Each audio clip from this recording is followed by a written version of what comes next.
Bonjour à tous et bienvenue sur votre émission Décryptage, cette émission qui décrypte les enjeux de la politique béninoise. 2026 approche, les enjeux sont cruciaux et très importants.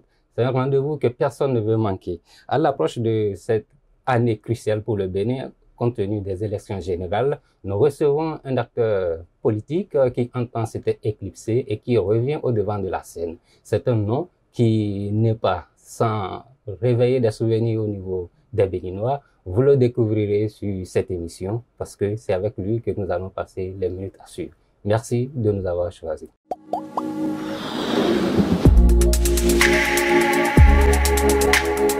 Monsieur Rodriguez, merci de nous avoir choisis sur les antennes de BLTV. Bonjour. Bonjour, monsieur. Monsieur Rodriguez, qui êtes-vous pour les Béninois qui ne vous connaissent pas? Parce que Rodriguez, c'est un nom quand même. Rodriguez Serge est un jeune opérateur économique et entre-temps politique. Pourquoi en temps politique? En temps politique parce que j'ai choisi qu'il fallait que je sorte de la politique. Observer aussi les promesses et engagements du chef de l'État afin de pouvoir apprécier.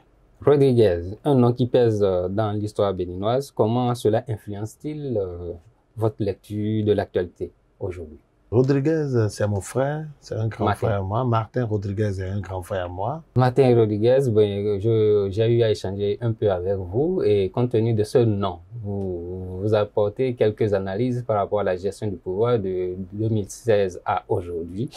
Alors, après ce long silence, pourquoi avoir choisi de revenir sur la scène politique aujourd'hui? Revenir sur la scène politique parce que j'étais resté sous observation.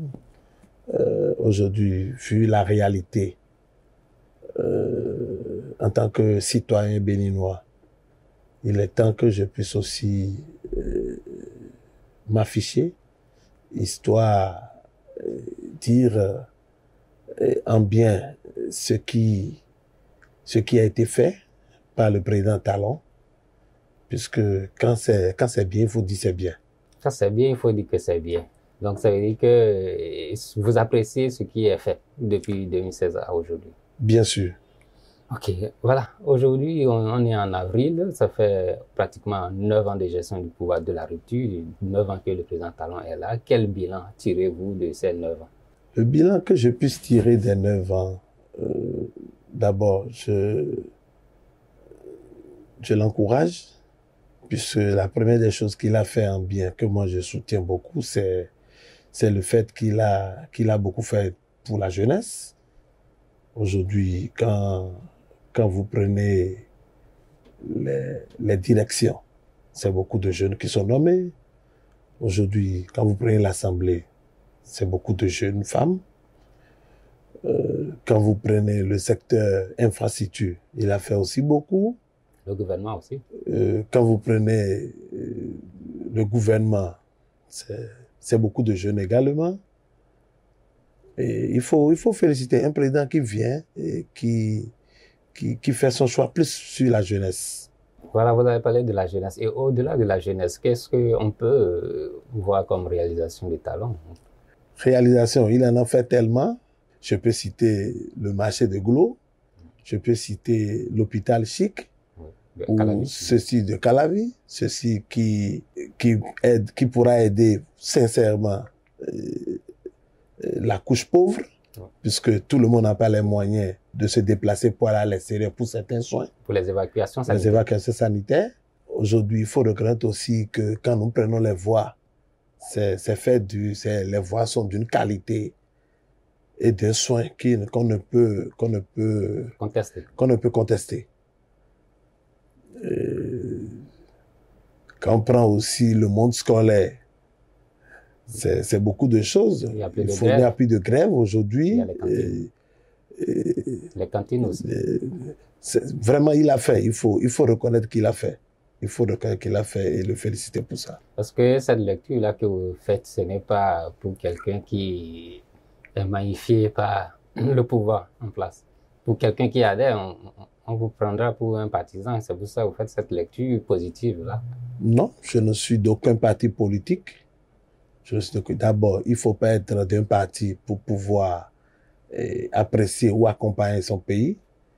Je ne suis d'aucun parti politique, mais c'est juste que je soutiens les actions du chef de l'État puisque tout ce qu'il a dit, il a fait. En œuvre, est-ce qu'on peut dire que réellement la jeunesse est impliquée dans cette gestion? Est-ce que la jeunesse se retrouve? Bien sûr, il y a aujourd'hui le renforcement de l'enseignement technique et professionnel, la lutte contre la cybercriminalité pour une jeunesse de qualité et un militantisme responsable au niveau des partis politiques. Donc toutes ces actions prouvent que réellement la jeunesse n'est plus une jeunesse comme auparavant, manipulée et tout ça. Bien sûr. D'accord. Aujourd'hui, au-delà de ces 9 ans, on constate qu'à 1 an de la fin du pouvoir, du deuxième mandat du président Talon, qu'il y a ces anciens acteurs de la politique, je dirais ces anciens leaders qui reviennent sur la scène politique. Comment vous trouvez ce retour-là qu'on voit? Je prends par exemple le président Soglo, qu'on voit de temps en temps aller sur les différents sites. Mbedji aussi, qui est intervenu. Je pense que s'il faut dire vrai, le président Soglo, comme le douanier Adrien Mbedji, sont tous passés par là, ont fait aussi leur temps. Et moi, j'apprécie beaucoup le président Nicéphore Soglo. Pourquoi? Puisque il a pu avoir au moins ce cœur de se déplacer pour aller faire des visites et a apprécié au moins les différentes réalisations du chef de l'État. On l'a vu au Chic, on l'a vu au niveau des mouvements sociaux de Wedo, voilà. Et au niveau du marché de gros de d'Akasato. Voilà, je pense que c'est ce que tout le monde devait normalement faire, comme l'honorable Malarassou aussi, qui est un exemple. Ouais, pourquoi tout le monde doit le faire? Si je suis opposant, je suis tenu d'aller sur ces différents sites. Mais c'est ce qu'on devait faire normalement pour accompagner le chef de l'État. Est-ce que c'est pour la bonne cause? Et c'est nécessaire? Bon, je pense que ce n'est pas nécessaire, mais quand quelque chose est bon, il faut l'apprécier. Donc c'est pour ça qu'il est là-bas? C'est pour ça. Normalement, il fait partie de ceux normalement qui ne devaient normalement pas soutenir ce que le président Talon fait en bien, vu que son fils est en exil. Mais pourtant, il a eu à faire cette démarche, ce que tout le monde devait normalement faire pour accompagner le chef de l'État. Puisque là, il s'agit de l'intérêt général, l'intérêt de la nation. Il s'agit de tous les Béninois. Si je suis opposant, je suis tenu d'aller là-bas. Mais quand quelqu'un fait quelque chose de bien, ayons le courage de dire que ce qu'il fait est bien, même si on est opposant. Ça ne change pas les choses. D'accord, ça se comprend. Maintenant, Mbedji, comment trouvez-vous cette sortie de Mbedji qui était un peu critique? Je pense qu'aujourd'hui, il faut que les aînés puissent, ils ont tous fait leur temps, l'expérience. Il faut vraiment que cette douanier puisse laisser la place vraiment à la jeunesse pour que aujourd'hui la jeunesse se sente libre et que les choses aillent mieux qu'avant. Est-ce que ce n'est pas cette jeunesse-là qui doit les botter en touche, comme on le dit? Si la jeunesse ne les botte pas en touche, ils sentiront le besoin de venir chaque fois. Mais je pense quand même que c'est la stratégie du chef de l'État à pouvoir quand même tirer la jeunesse pour changer cette vieille classe politique. Cette vieille classe politique. Mais est-ce que aujourd'hui on peut avoir cette jeunesse responsable là, capable de bousculer cette vieille classe politique-là? Mais bien sûr, mais de façon responsable. D'accord, nous allons aborder 2026 parce que c'est ce qui intéresse beaucoup de Béninois compte tenu de ces élections générales de 2026 parce qu'on aura les communales, les municipales et puis les législatives. Donc, une année cruciale, charnière. Donc, dans une interview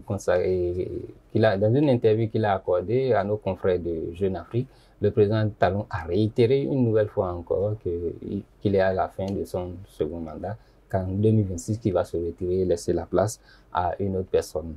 Est-ce que vous croyez à ces propos-là? Parce que souvent, au niveau de certains Béninois, ça a encore du mal à passer.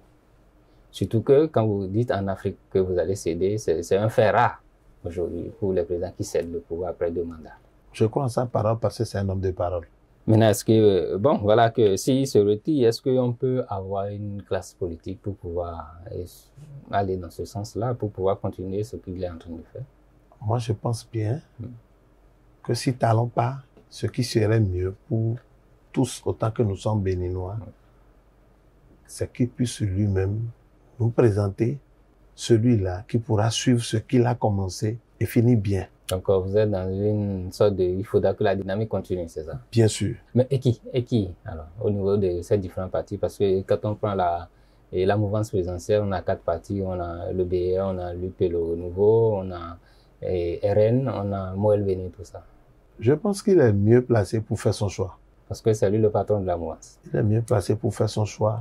Et il le fera aussi en tenant compte de l'amour qu'il a pour le Bénin. Voilà, pour cette 2026, vous positionnez, au départ, vous dites que vous n'êtes pas affilié à un parti politique. Est-ce que d'ici 2026, est-ce que votre position pourra changer? Vous vous positionnerez derrière quel parti politique?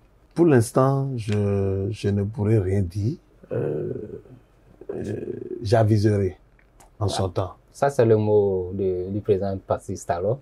Vous aviserez, est-ce que cette sortie-là, puisque vous avez décidé de revenir sur la scène politique, est-ce que cela ne cache pas quelque chose pour vous? Pour moi? Oui. Non, puisqu'il faut reconnaître que ma sortie n'est pas politique, mais c'est surtout pour accompagner le chef de l'État dans tout ce qu'il fait en bien, pour l'intérêt de la nation. C'est ma première vision. Comme je l'ai dit tout à l'heure, il ne faut pas être nécessairement d'un parti politique avant d'afficher son soutien.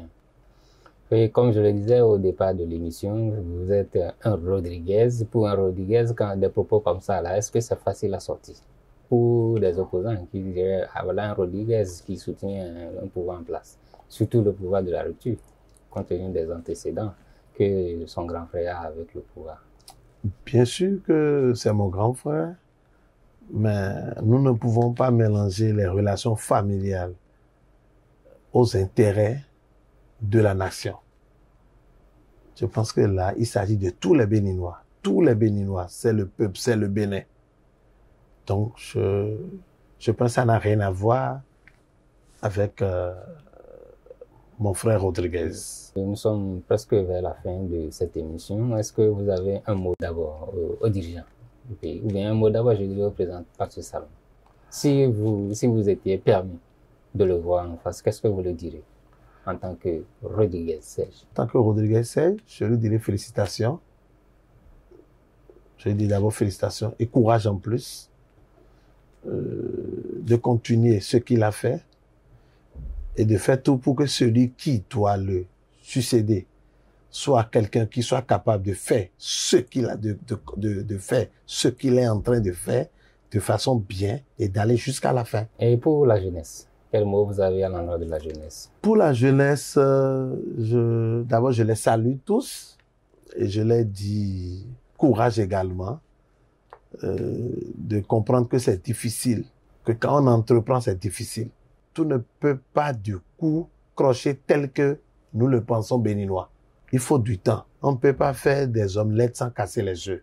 Et que de toutes les façons, avec une petite patience, que tout ira tel qu'ils le veulent.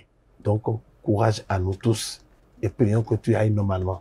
Tout vient à point à celui qui sait attendre, semble nous dire notre invité Serge Rodriguez. Chers amis téléspectateurs, nous sommes au terme de cette émission. Merci, Monsieur Serge, d'avoir accepté notre invitation. Chers téléspectateurs, merci aussi de nous avoir suivis. Restez toujours connectés pour suivre l'actualité politique béninoise sur les différents canaux du groupe de presse Le Bénin Libéré. Tenez le rendez-vous pour le prochain numéro. D'ici à là, portez-vous bien et à la semaine prochaine.